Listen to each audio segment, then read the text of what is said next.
Recording in progress. Good morning and welcome to this week's Weber County Commission meeting. We've got more than normal here in the Commission chambers. We're glad to have you here, and we welcome those of you online or those of you who would be online at another time. Today is Tuesday, the 19th of November. It's 10 o'clock. Our agenda will proceed as follows. Our Pledge of Allegiance will be given by our Economic Development Director, Ms. Stephanie Russell. The invocation will be followed by the Assistant Director, Bill Ross of Community Development. And then our thought of the day will be by Commissioner Gage Harris Frohr, and we'll go to that point. Please join me in the pledge. I pledge allegiance to the flag of the United States of America and to the republic for which it stands, one nation under God, indivisible, with liberty and justice for all.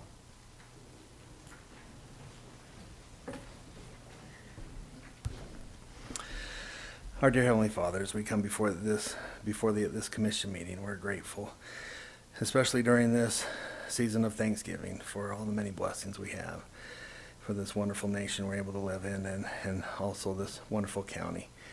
We are grateful for all the opportunities and things that are here to help us thrive in our lives. And Heavenly Father, today as we meet in this commission meeting, we pray that Thou might be with the commissioners and all those who will be presenting, and part of this, that all the things that take place here will be in accordance to the laws and ordinances and approving of Thy will. We indeed love Thee very much. We're so thankful for all those who serve and protect us throughout not only this county but throughout the nation and the world, especially our law enforcement and our first responders, and pray that Thou might continue to bless and keep them safe as they protect and serve us here in our communities.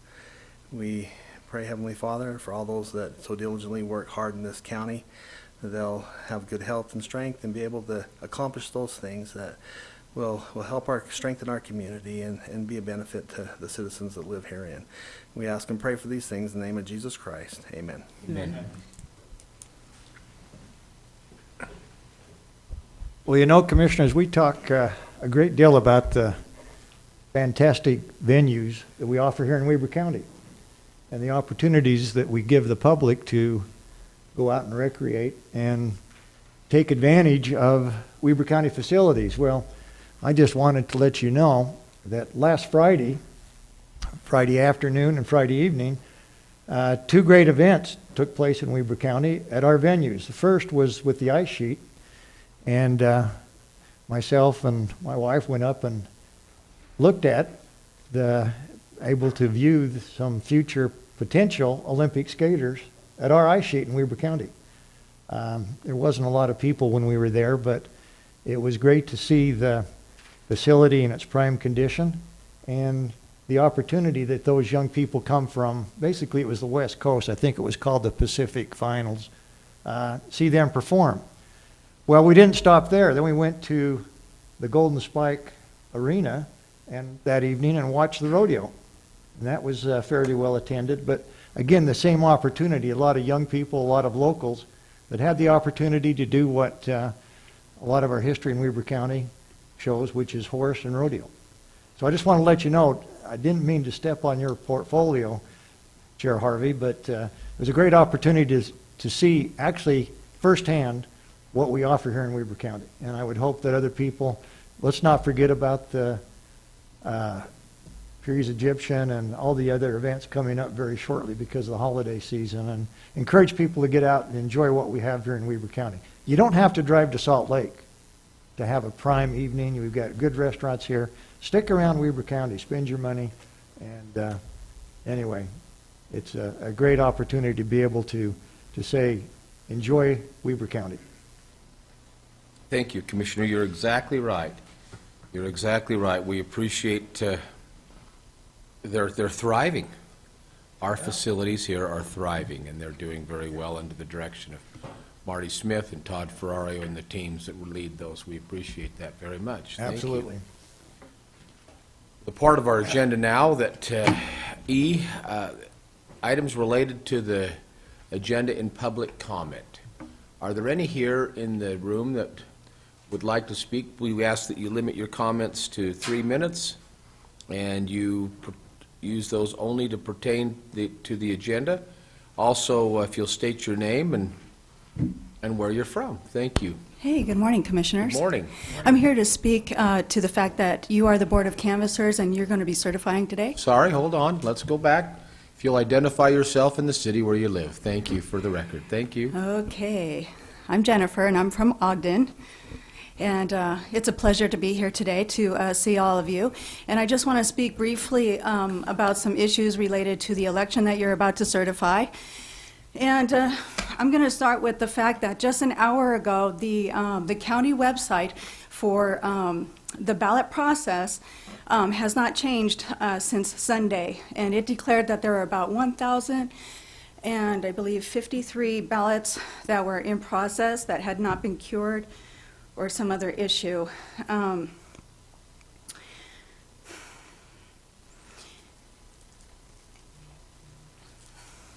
Which means that there's a bit of a delay with the whole counting process. And the machines are supposed to make everything efficient and streamline, and these are some of the promises that were given when we put in the machines, but that doesn't seem to be the case, because here it is 2 weeks later, and there's still a question about all of the ballots being cured, not being cured, being counted, whatever. Whereas when we had paper ballots, we could get it all done in one night.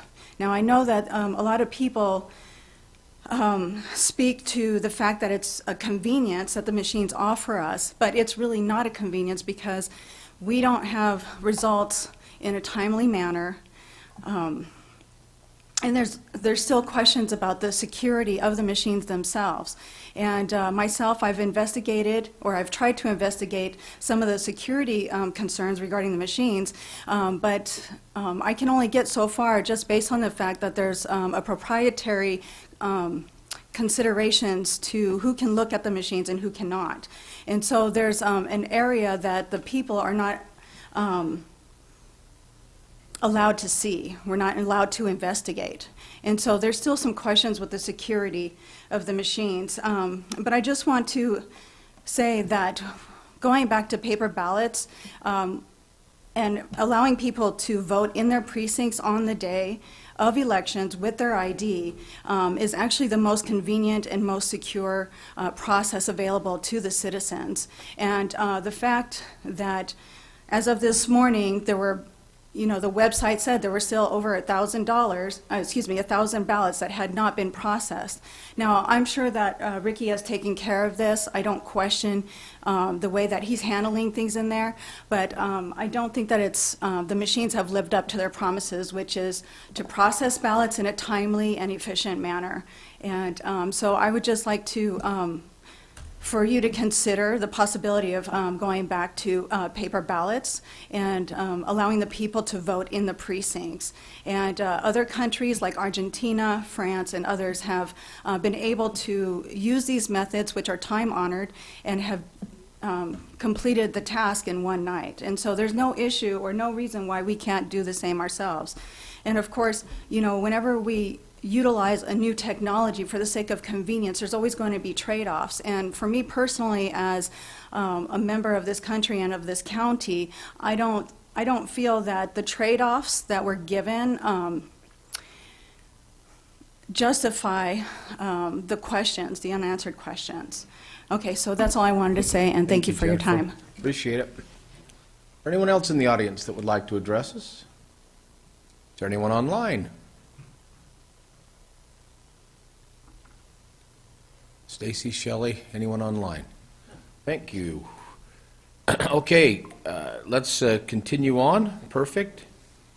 Our item F are the consent items.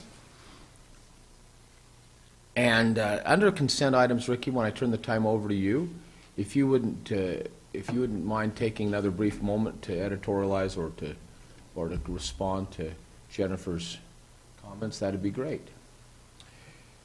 Out of respect for her comments, thank you. Item F on our agenda are the consent items. Item number 1 is a request for approval of the warrants 103 through 631 through and including 103 670 and 47 737 through and including 47 856 in the amount of $1,697,143.82.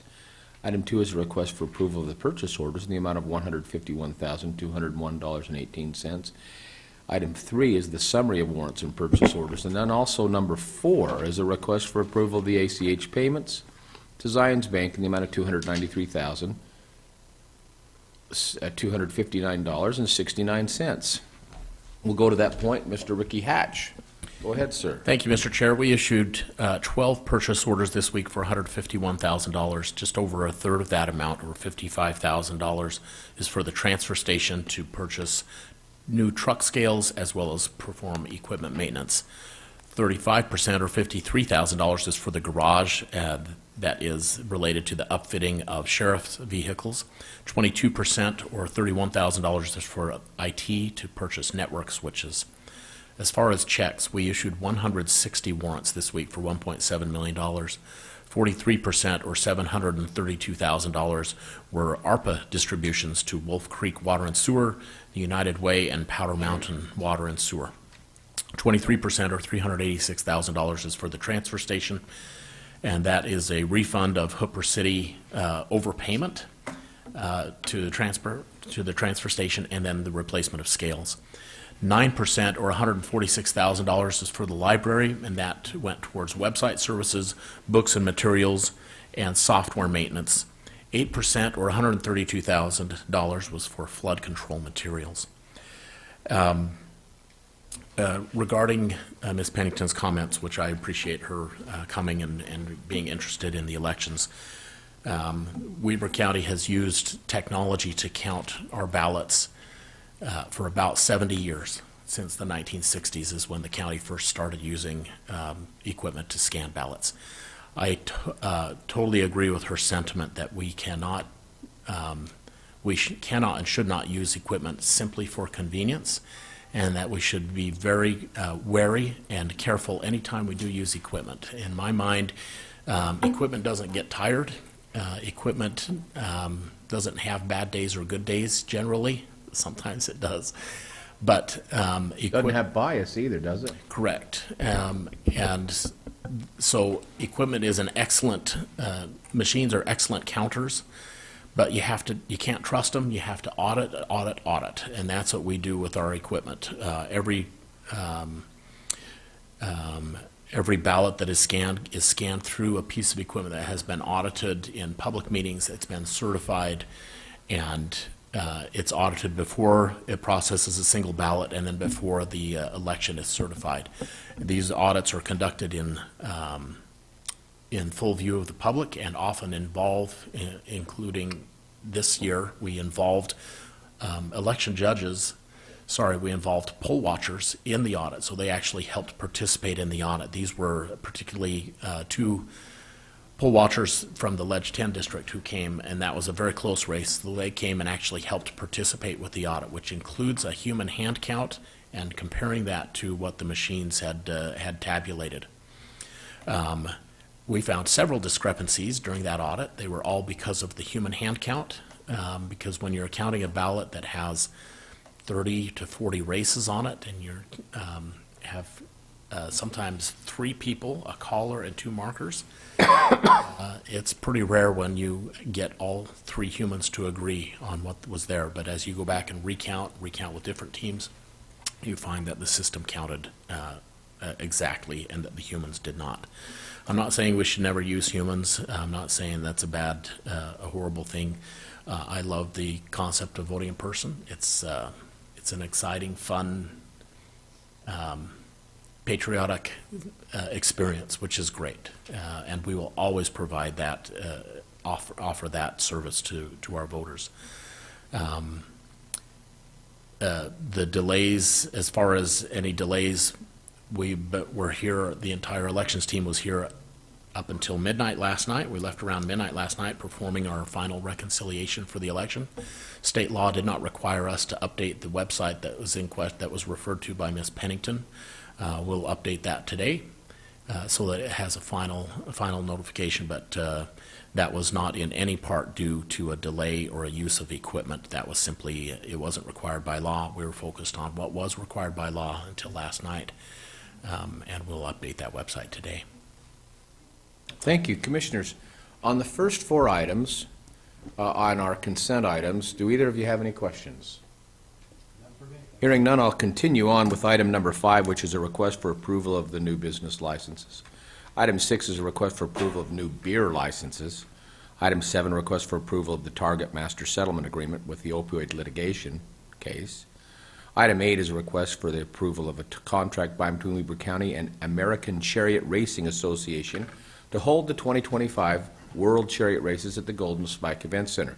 Commissioners, we're considering consent items 1 through and including 8. Are there any questions? If not, I'll entertain a motion. Motion to approve consent items F 1 through 8. We have a motion and a second. I'll place that for vote. All in favor? Aye. Aye. Motion carries. Thank you. Our consent items are approved. The first action item I listed under G is a request for a motion to adjourn the public meeting and convene a public, I think a public hearing is, it's okay. It's a request for a motion to adjourn the public meeting, convene a public hearing of the Board of Canvassers. So moved. Second. We have a motion and a second. All in favor? Aye. Aye. Motion carries. That's unanimous for the record. Item 2 is a Board of Canvassers. It's to certify the results of the 2024 election. Ms. Lauren Schaefer, we sure appreciate what you've done. Thank you so much. I have a quick question just for myself. Ricky, you've got a little anxious getting up there, but the first election, the first vote-by-mail election, if I remember right, didn't happen in a November time period. It happened like in June. It had to do when the library, the voting of the library was on the ballot. That was about 2014, 2013? Very good memory. Yeah, it was in 2013.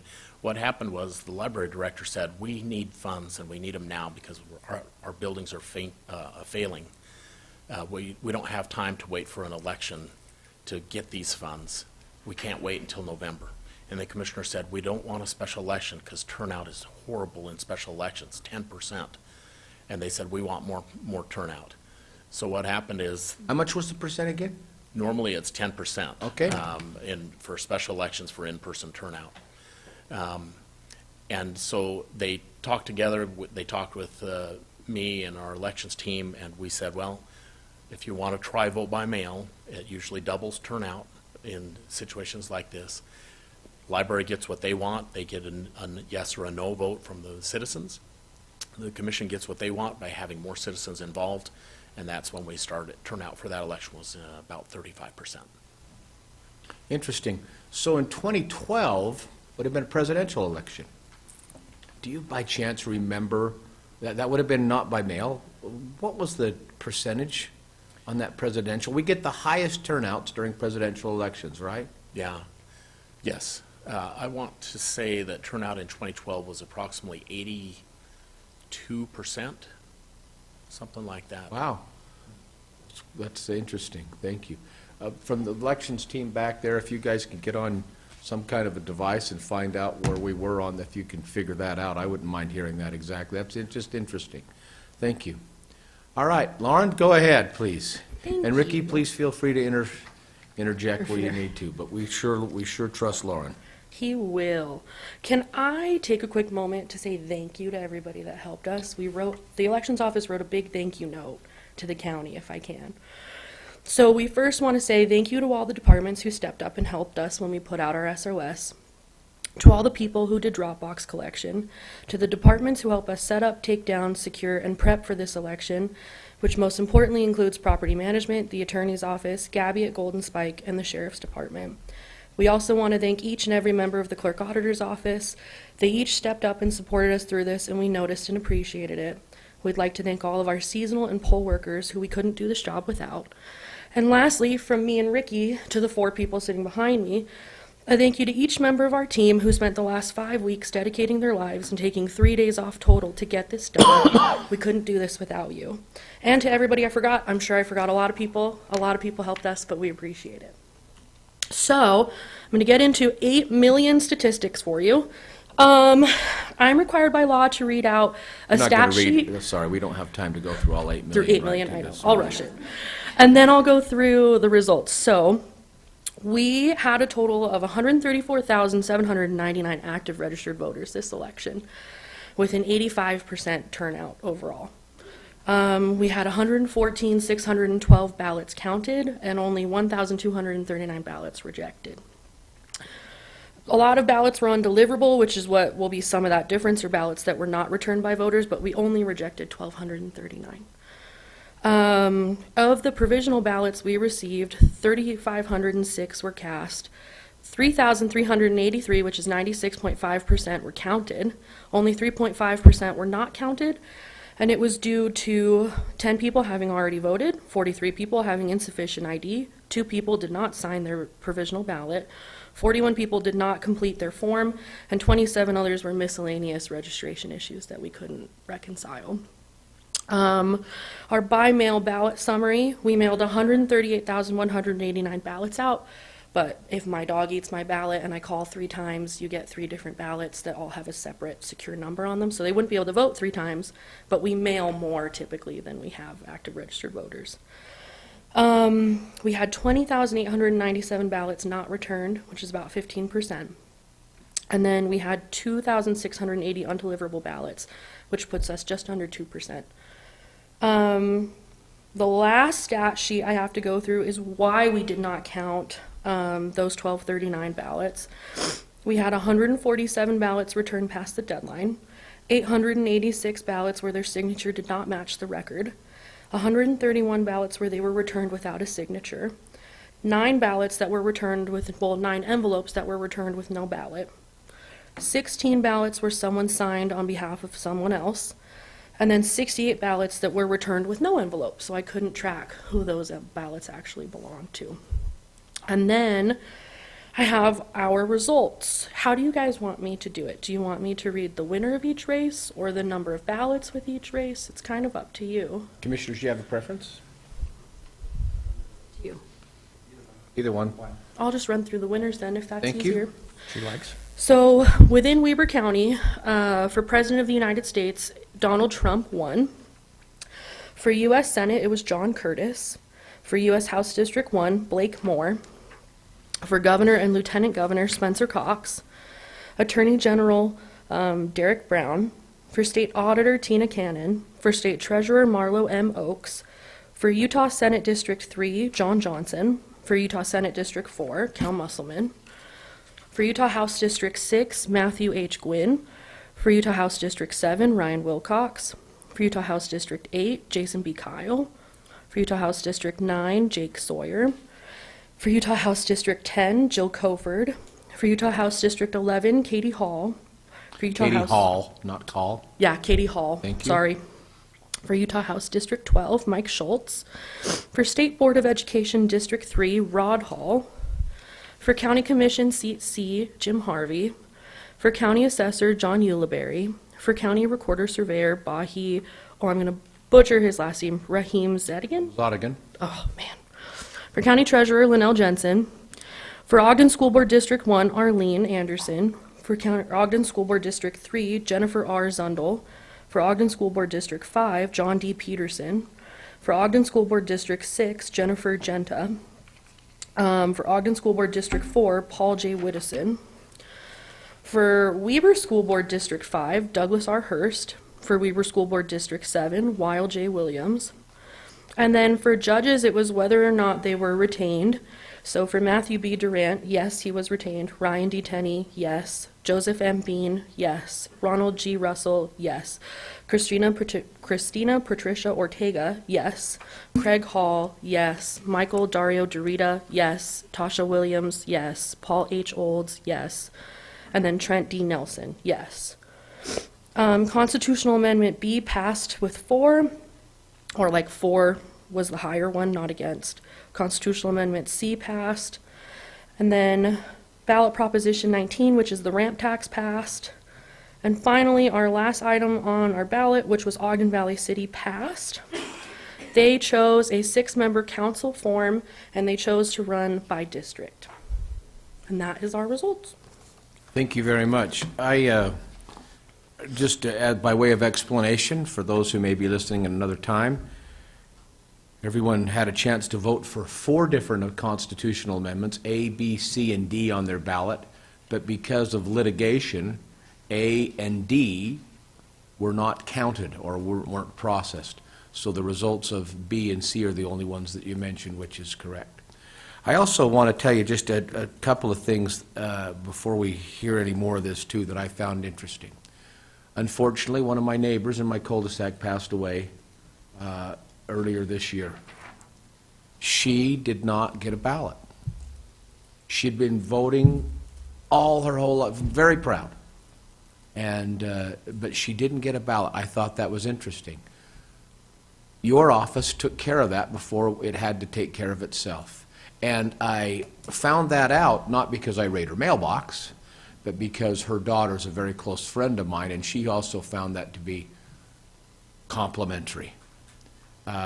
She's very critical of elections, and she found that to be complimentary, that she didn't even have a chance to fill out her mom's ballot. Not that she would have, but it just didn't happen. The opportunity was taken away. So kudos to your thing. Also, I used a Sharpie to fill out my ballot.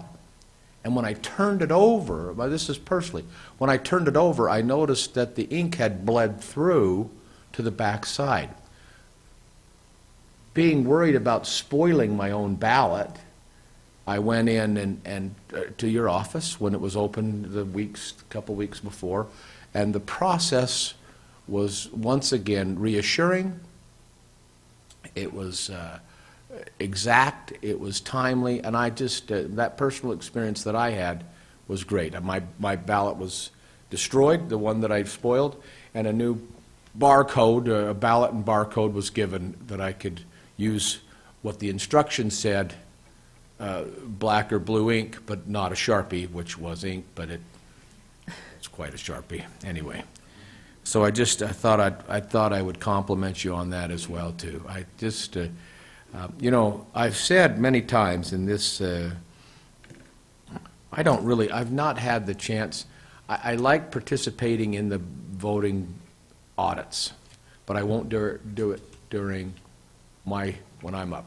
That's just part of the code I follow. I like being a part of those audits, and I don't know how the process of elections go in other counties in this state or in other states in this country, but I know about how the process works in Weber County. I love audits. I don't fear audits. I like them because a good audit tells you where you have holes. And I want to tell you from the audit perspective, from the business perspective, I really compliment the both of you and your team for just the way that you process under the law, under just the rules of elections as they stand today. You guys you and your team do a phenomenal job. And aside from when the fever of elections are coming up, I love that when we're away from that, you're always thinking about what would be best, not just for the voter, but those who may want to come in and see. And I've loved the many open houses you've held to familiarize others who, whether they're a candidate or whether they're not a candidate, to familiarize yourself with the process. I did hear from several people who were involved in the SOS team that they said, wow, I only got to do this portion of the ballot process. And then they were turned over to another person who only got to do this portion of the ballot process. And then they were turned over so that the security of the ballot was just as tight as it could be. And to have all that done and posted. I will tell you, Jennifer, with your thing too, the timeliness, and I think it'll be addressed. I was one of those ones on pins and needles that night at 8 o'clock, but that wasn't because of this team. The lieutenant governor had decided that we would wait to post results, at least this was the word that I got, we would wait to post results until all counties people who were in line had a chance to vote. And when the last person in line for the longest county, which happened to be Utah County again, got done, that's why it took so long to get the results, because in fairness to the process, we had to hold to post until the people in Utah County who waited more than 2 hours in line after they were in the doors at 8 o'clock to cast their ballot. And so that's the reason it's kind of the weakest link, and that's where it was exposed that I understood this year. But I know we were there, we were prepared, we were ready, as were the other 27 counties, except for the one. I mean, we did a wonderful job, and I just wanted to compliment you and thank you before we move into the next portion of this. Commissioner Bolos, Commissioner Froer, any comments or questions before I turn the time over to the others? I don't have any. I would just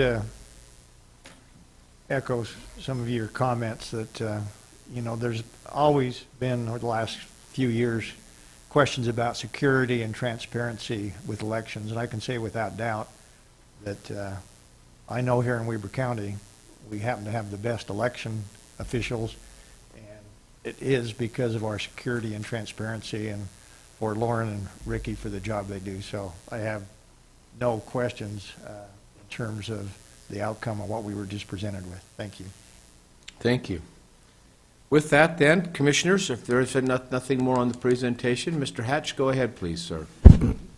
I do have just a few comments that I would want to share, if that's okay, Mr. Chair.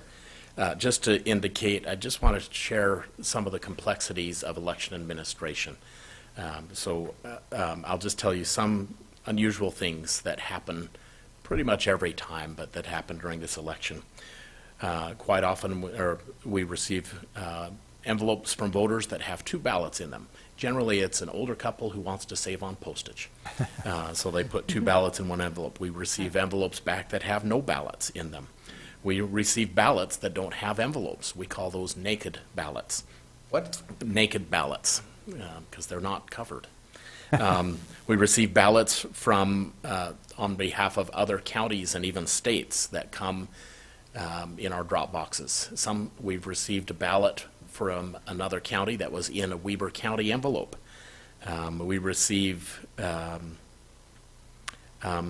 We also receive envelopes on behalf of other counties and other states that are placed in our drop boxes. Voters often, instead of marking the oval, filling in the oval, they'll put a check mark or an X or a line, or they'll write yes or no in each oval. Some voters have actually circled the name of the candidate instead of filling in the oval. Some voters will vote for the candidate and then write that candidate's name in the write-in section as well. Unusual write-ins are Post Malone, Jesus, anyone else, nobody, and other interesting comments written in the write-in section. None of them had to write in Lucifer on this ballot because Lucifer was on the ballot as a legitimate, met the legal requirements to have Lucifer just in case every love. And there will be legislation. I'll talk at the Capitol tomorrow about legislation that will help clarify and make that process And better. not allow Lucifer to ever run again? As long as that's not his legal name, that's correct. Many voters called us and said, is this a legitimate ballot, because of what was on the ballot. So it did cause problems for voters. We had some voters that would cut off the timing marks on the outside of the ballot, which made it impossible for the machines to read, which then would require literally a team of 10 people, about an hour's worth of work to identify the precinct that ballot belonged to, and then recreate the ballot. But yet, it still was counted. Yes. A lot of extra labor, taxpayer money, okay? At the vote center, we had a voter who fainted. We had a voter who was blown over by a gust of wind and had to have paramedics come. We had a voter who had a seizure while waiting in line. Each of these voters were allowed to vote eventually. We had 2 voters that checked in and then didn't turn in their ballot. We call those fleeing voters. We had a blind couple who literally came into the vote center by themselves, voted, found the place to vote, voted independently, objectively, with no help, and then left dropped their ballots off in the drop box and left the vote center completely unassisted. We had lines at our vote center. 91% of voters who voted in Weber County did not wait in a single line. 9% did. They came and voted in person, and at some points of the evening, the lines got pretty long. Every voter we talked to said, "This is great. This is like a party." One voter I talked to yesterday said, I felt it was like an adventure. A lot of them brought guests, which made the lines and the congestion even longer because they wanted their people to experience that. There was a bells that we had, hand-ringing bells for people who voted for the first time. And so they would ring the bell and everyone would cheer. They did that over 1,000 times at the vote center on election day, throughout the day. It really was a party atmosphere. I mentioned that last night we were here until midnight. We complete what I call a grand reconciliation. So we have multiple systems that we look at. One system tracks who voted, the voter that is receiving credit for having submitted a ballot. Then there's another system that tracks what the ballot said, what the results are. Those systems never talk to each other. They shouldn't, because it has to be a secret ballot by the state constitution. So those are separate, but we have to make sure that the voters who got credit is the exact same number as the ballots that are actually counted. Well, I'll let you in on a secret. That's almost never, ever the case. They almost never match. And the reason why, at least in our case, out of 114,612 ballots that were scanned, we had 114,614 voters that we said had voted. So where did those 2 go? They were the fleeing voters who checked in person, and for whatever reason didn't turn in their ballot to be counted. So that's where that discrepancy came from. It takes a long time to complete that grand reconciliation because you're looking at so many different reports from so many systems, and we have double and triple checked, cross-report checking to make sure that we haven't missed a ballot somewhere or missed a voter history. I spent the day yesterday calling voters who appeared to have attempted to vote twice. Each time I'd call with them, I'd say, "Hey, it looks like you checked and voted in person, but we also received a by-mail ballot from you. Tell me what's up." In every instance, when I talked to the voter, there was a distinctive, unique story that made sense once you heard the reason why.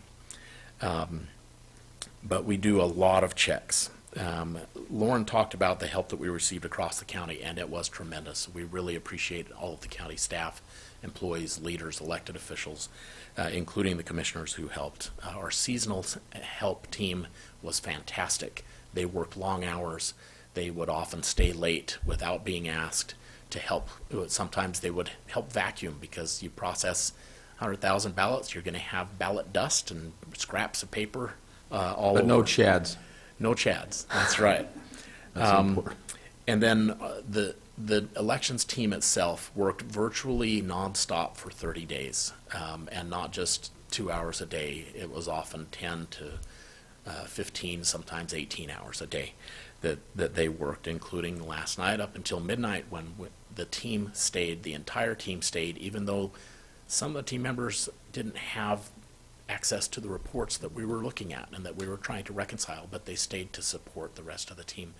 That's the culture that our elections director, Lauren, has instilled, and that's the integrity of the team members that we have. So I really want to commend them and thank them and recognize their efforts in what was an extremely difficult, challenging election. They're going to go away for a few days and try to recover They've certainly earned enough comp time to be able to do that. But I appreciate their selflessness and their service. Please and come back, though. Please come back. But I appreciate their professionalism, their selflessness, and their sacrifice, all to make sure that the voters' will is heard and that the elections are secure and accurate. And those are my comments. Thank you. Great. Comments or questions before we move to the next item? Thank you both. Appreciate it. With that, then, I'll request a motion to adjourn our Public Board of Canvassers and reconvene a public hearing. Meeting. Commissioners, before you adjourn, Should there be a, if you could make a motion, you can do it two ways. You can recite everything by memory of what Lauren just said, as far as the results, or you could just make a motion to declare, accept, and certify the results as read by Lauren.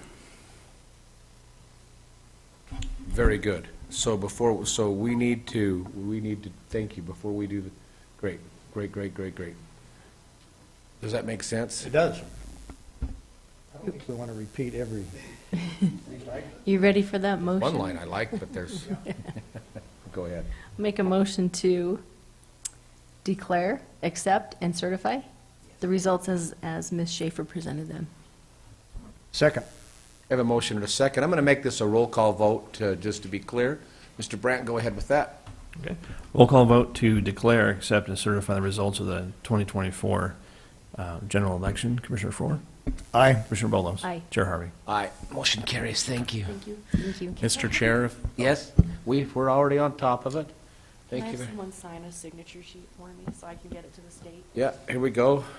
Because Utah County will probably get theirs done by 11 o'clock tonight, but we want to be a little more. Yeah. and Mr. Chair, our team informed me that voter turnout in the 2012 presidential election was 70%. 70%. Interesting. So great. If you'll give that over to Mr. Hatch, please. There's 2 copies for you. It's good. With that, Commissioners, I'll request a motion to adjourn the Board of Canvassers and reconvene the public meeting. Second. All in favor? Aye. Motion carries. Thank you. The next item on our action items is action item number 4. It's a discussion and/or action to request to abate taxes for the difference of what was paid owing, put back on the Greenbelt, and abate rollbacks taxes for 2020 through and including 2024. The owner is Dixie Bunot. The parcels are listed on the agenda. All of them are 10-020- and the numbers are 1, 2, 3, 4, 10, 11, 19, 27, 30, 31, and 32. Ms. Kimber, we heard this last week. Do you have anything else you'd like to add, or just to give us the update on that, if you would, please? We talked about it last week, all of it that we discussed. I don't have any updates, just the information we provided last week, where the Tax Review Committee recommended abating $79,908.46, leaving a balance of $64,830.93. And then Dixie got up and talked to you what she requested. Great. So, Commissioners, we've had a chance to make some discussions and hear. I'm interested in comments. Commissioner Bolos, I'd like to start with you, and then I'll go to Commissioner Frohr after that. Thank you, and I appreciate the time that we had to research this a little bit more, and I just want to state that the recommendation from the committee is always the basis where I start when I'm making a decision like this, and so I appreciate the work done there. Over the years that it was classified incorrectly, that tax burden was redistributed among other taxpayers, and so to the point of whether or not we tax someone incorrectly, I think part of that conversation has to be that we, through this error, have redistributed that tax in an incorrect way, and the number of years that it goes back and the number of notices that were sent and were not responded to is a big factor for me, and so I would like to go with the committee recommendation. That's where I am. Okay, great. Commissioner Frohr.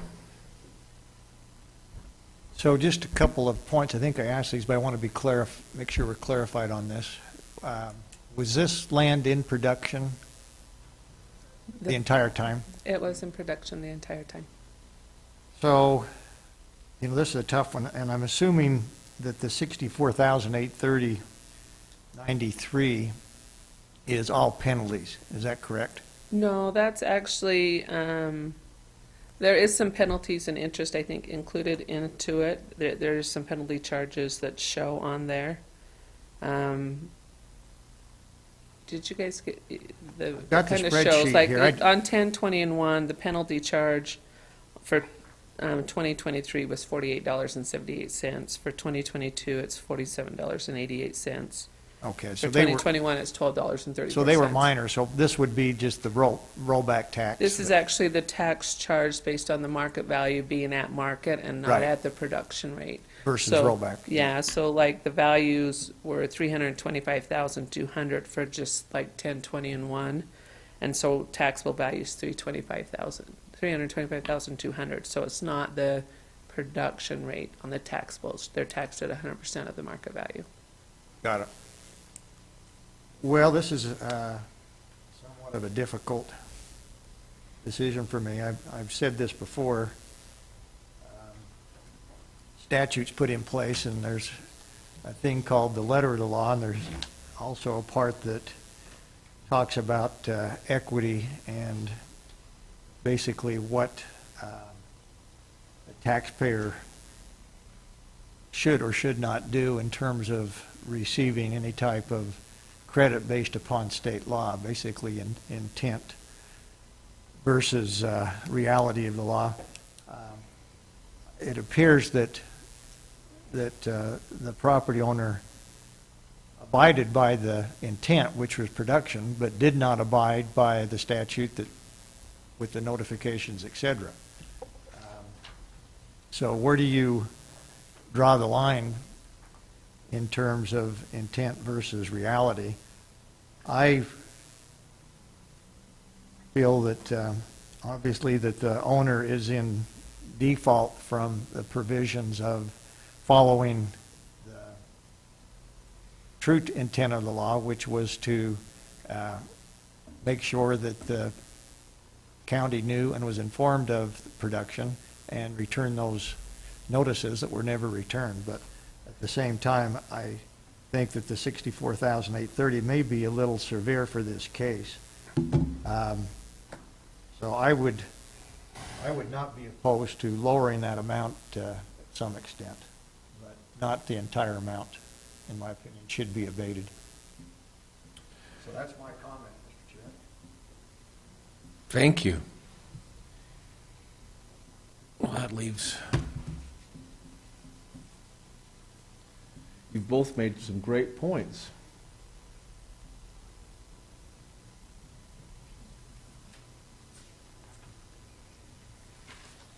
And just so that I'm clear, and I don't know that it matters, but of the parcels that are listed there, some of them still show ownership. At least this is what I've got. Yeah, some of them are just in Dixie's name, and some of them are in Owen and Dixie's. So some of them have been changed, and some of them have not been changed. Correct.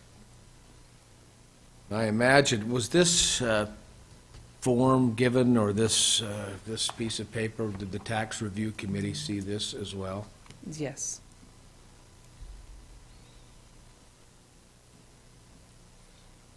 They didn't see the adjustments that was added for you guys on what we recommended. On the So, top?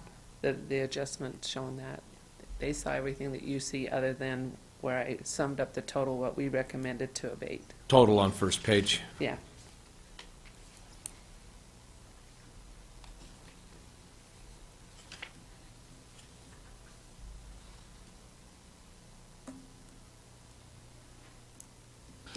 Well, this is going to,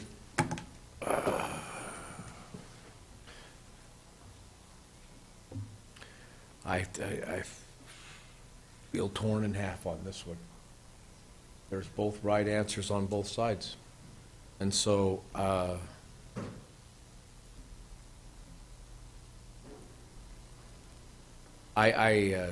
understand what you're saying, Commissioner Bolos, with regards to there. I understand what you're saying, Commissioner Farrar, and I do. I've been going down the line. I did when I remember walking out of here too, that it shouldn't be 100% forgiven.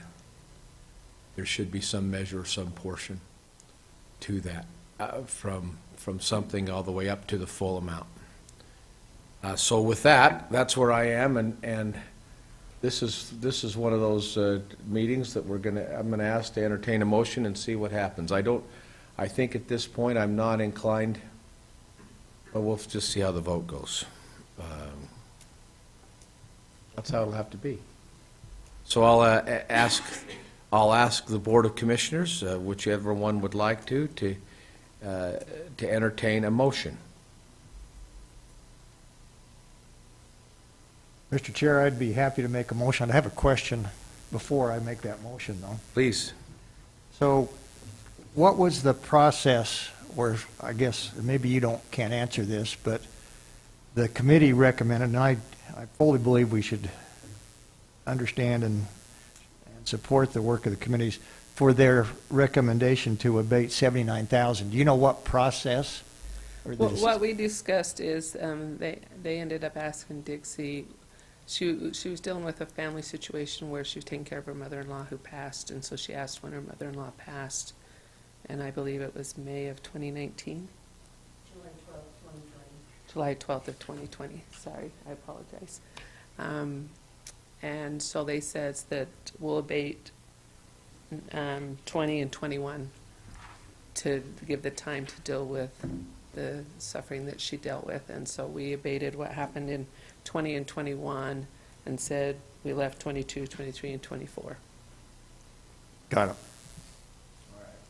So they abated 20 and 21. That's what represents the 79,908, correct? Mm-hmm. Yes. Otherwise, this would have been, holy cow, 100 and something. 140, yeah, almost 145,000.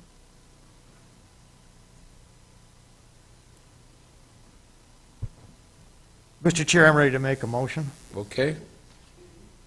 So in the effort to recognize that there's no easy answer to this, I still think the $64,830 is a little severe in this particular case. So I'm going to make a motion that we reduce the amount of owed taxes to 50% of that amount, which would be $32,415.40, whatever that works out to be. On the principle, basically on the principle that the property was in production, at the same time recognizing that the property owner had the obligation under state law that she did not complete, which is recognition of the emails, letters that were sent. So that's my motion. We'll see where it goes. So you say 32, 415, and 46? 50% of the recommended amount. Do you have a second? I will second that motion. Any comments? No. Okay. Have a motion and a second. I'm going to place this motion for vote. Those in favor? Aye. Commissioner Bolos? Nay. And aye. Motion carries at 32, 415, and 46. Next item on our agenda. Excuse me, Dixie would like to take just a brief moment if she could. Please at this go ahead, point. Dixie. Is that okay? Yep. Thank you.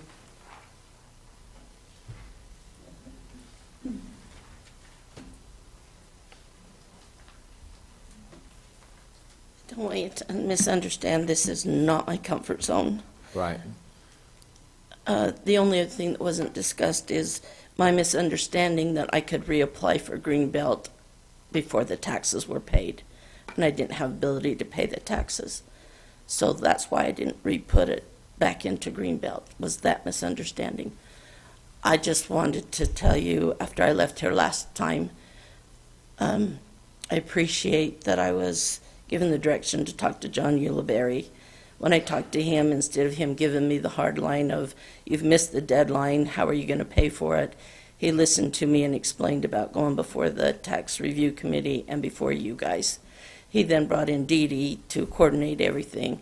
So I wanted to say thanks for the time. Thank you for hearing me. Thank you for taking the models that's on the wall, putting it all together, and boiling it down to the decision that you've made today. Thank you, Dixie. I'll get working on that. Thank you very much. Item number 5 is a request for approval of a resolution of the County Commissioners of Weber County appointing a member of the Weber State Recreation, Arts, Museum, and Parks, or the RAMP Committee. Ms. Shelley Hallisey, this is in your wheelhouse. Thank you, Shelley. Thank you, Commissioners. I came before you about a month ago with 4 individuals. Since that time, we've had one that has been elected as a council member in a city, which makes her not qualified to serve on the RAMP board. So since that time, we have gone through some of the applications we already had on hand. We felt like we were still in that window that we could use one of those that we already have. And I come before asking if we can add, if you will approve, adding Mary Jo Boylan to the Arts and Museums Committee. Her appointment would begin today and end on September 30th of 2027. Do you have any questions? Questions, Commissioners? Resolution number, I think Commissioner Bolish, you're prepared with I'll that. make a motion to approve Resolution 48-2024, appointing Mary Jo Boylan to the RAMP committee. Second. I have a motion and a second for Resolution 48-2024. Go ahead, Mr. Brandt. Roll call vote for Resolution 48-2024. Commissioner Faur? Aye. Commissioner Bolos? Aye. Chair Harvey? Aye, motion carries. Thank you. Thank you. Item number 6 is a request for approval of a resolution, County Commissioners appointing trustees to the West Warren Park Board. Good morning, Commissioners. Ms. Stacy Skeen, thank you. I received notice from the West Warren Park District that they had 3 terms that were expiring for their board members. I posted accordance to state statute, and I received 5 applications that you have before you. 2 of the applications are currently serving, and they would like to be reappointed. I'm just asking for your approval on 3 Commissioners. of the members. Comments, questions, or nominations or approvals? I'll entertain either one of you. Go ahead. I have a question, Stacy. Was there a recommendation by the board for that 3rd member? No.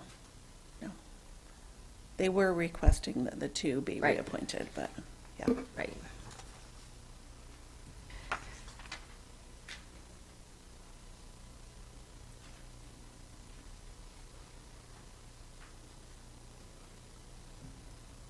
Commissioner Faur. Happy to make a motion whenever you're ready. Okay. So, Mr. Chair, I would move that we reappoint the 2 members that have served on there, which would be Chris Clem and Jeremy Jacob. Is that correct, Stacy? Correct, yep. And that the 3rd member be one of the application, Riley Skinner would be my recommendation. Is there a second? Well, is that a motion to approve Resolution 49-2024? Yes, that'd be. Second. So Took the words out of my mouth. So 49-2024, Mr. Clem, Mr. Jacobs, and Mr. Skinner. Is that correct? Correct, that'd be Great. correct. Second. Very good. Great. With that, I'll place that motion with Mr. Brandt. Go ahead for roll call, please. Roll call vote for Resolution 49-2024. Commissioner Faur? Aye. Commissioner Bolos? Aye. Chair Harvey? Aye, motion carries. Do we need to do a lottery on this one for terms or no? No, we do on Ben Lomond Cemetery. Thank you very District. much. And with that, we'll go to Resolution 50-2024, Commissioners. This is item 7 on our agenda is a request for approval of a resolution, County Commissioners, Weber County, appointing trustees to the Board of Ben Lomond Cemetery District. Ms. Skeen, go ahead, please. So I was never notified by the district that their terms had expired, but upon updating my district tracking list, I contacted one of the board members to let him know that they had expired and that I would be noticing this. And I received 5 applications for the 3 positions that have all expired. You have 3 of the currently serving members included in those 5 applications that are all asking to be reappointed, plus 2 new applications. Once you choose your 3, then I'll put their names in here, and then you can draw by lot to see who will fill the 4-year term, and then the other 2 members would fill the 6-year term, so that they're staggering once again. So. Very good. Commissioners, do you have any recommendations for this appointment for this Ben Lomond Cemetery District?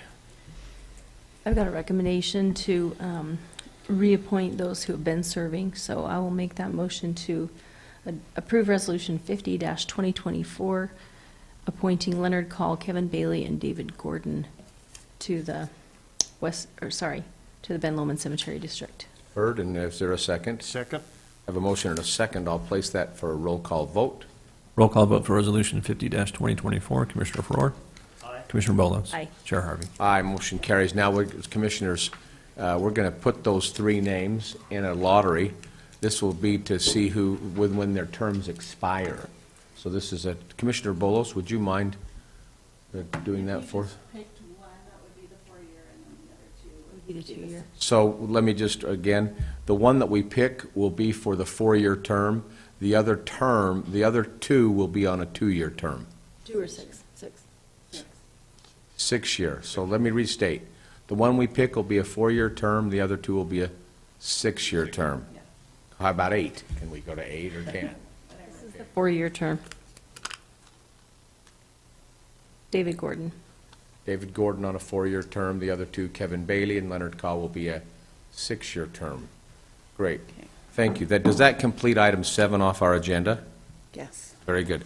Thank you, Ms. Skeen, for, one of the things that, you do so good. All the districts and things that are associated with what we as commissioners do, Stacy handles and does that very well, very well. She's the point person of the county for that, and we're grateful for your service.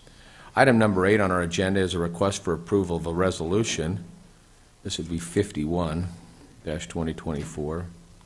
Resolution of the County Commissioners establishing its desire to refrain from expanding any Weber County sewer ownership or responsibility west of the Weber River. Ms. Stephanie Russell, go ahead, please.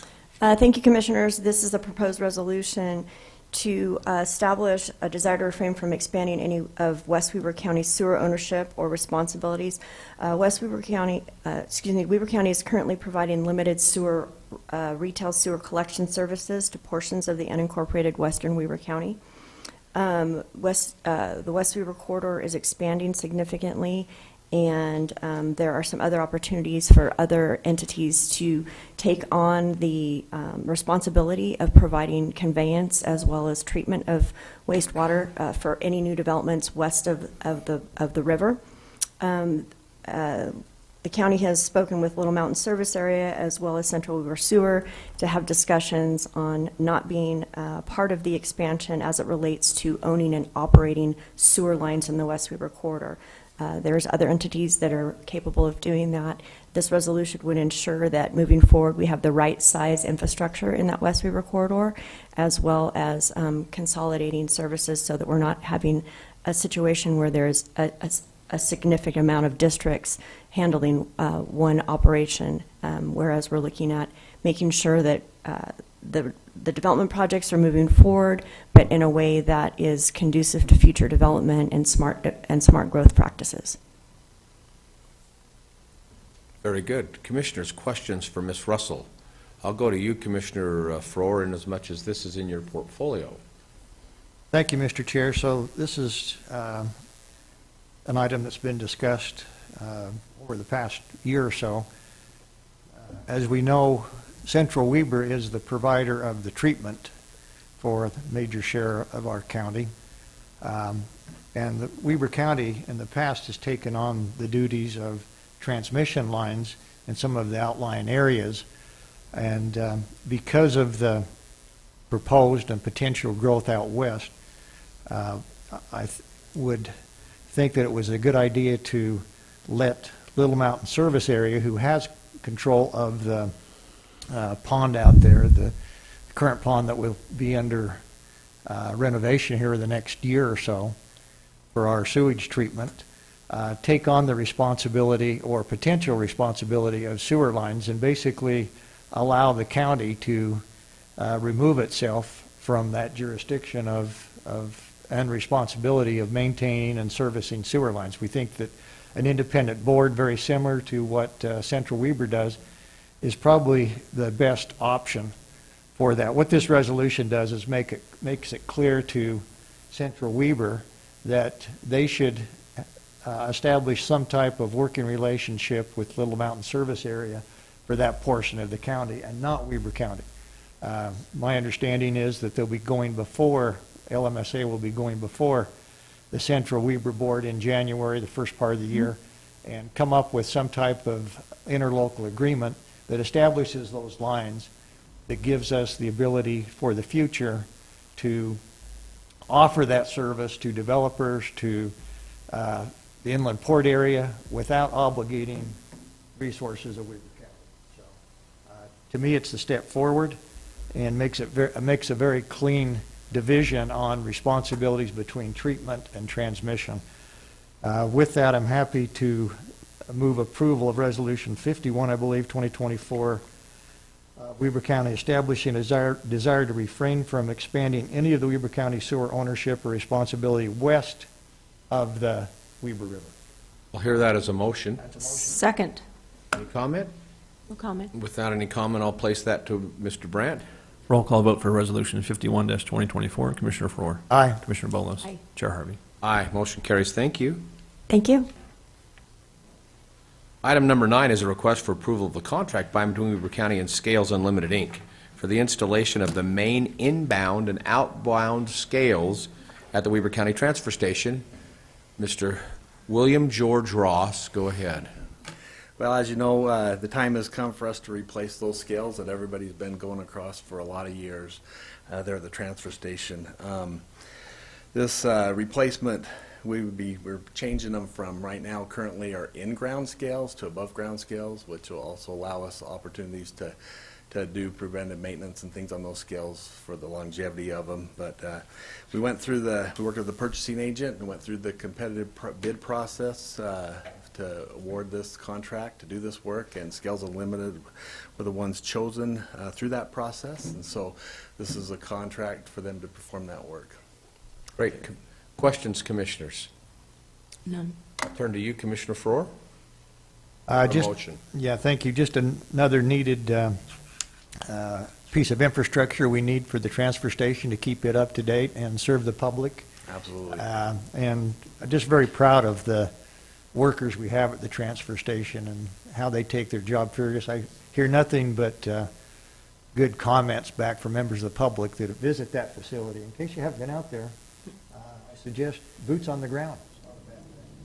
But with that, Mr. Chair, I'd move approval of the contract by and between Weber County and Scales Unlimited, Inc. for the installation of the main inbound and outbound scales at the Weber County Transfer Station.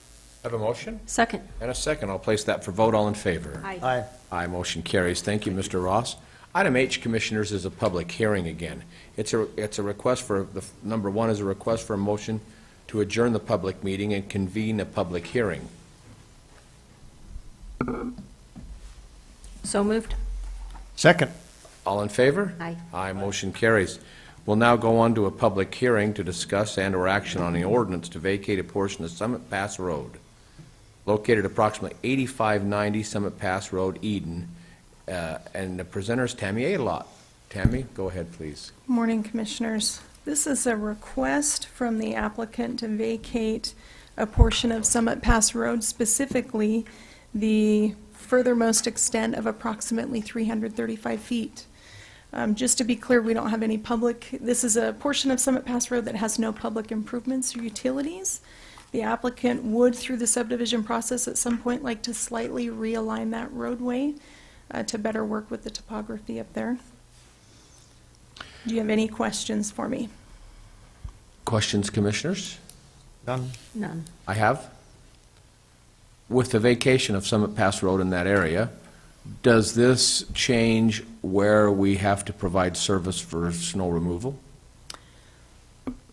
I believe it does, yes. Does that mean we will not have to provide service? Going forward, any future dedication of the extension of that road will be private. Very good. Very good. Okay. I've got no questions. Because there's no comments, I'll entertain any public that would like to speak to Summit Pass Road. Up to 3 minutes. None in the chamber, none online. I'll entertain a motion to adjourn our public hearing and reconvene a public meeting. So moved. Second? We have a motion and a second. I'll place that for vote. All in favor? Aye. Aye, motion carries. Now it's time to take action on that same discussion. On that portion again, it's 8590 Summit Pass Road. I'll make a motion to approve ordinance 2024-22. Second? We have a motion and a second. I'll place that for vote. Mr. Brandt? Roll call vote for ordinance 2024-22. Commissioner Faur. Aye. Commissioner Bolos. Aye. Chair Harvey. Aye, motion carries. Thank you. Item I, Commissioner comments. Commissioner Bolos? I don't have any right now. None for me, thanks, Mr. Chair. Appreciate that. I just want to say thank you. That other item on the other side of the paper was difficult for me, and I was a lot softer than the two of you. So I appreciate the compromise there. That just shows you what live debate does. We don't do that in advance on most of these items, so it shows you where we are. Okay, with that, I'll entertain a motion for item J. Move to adjourn. All in favor? Aye. We're adjourned. Thank you.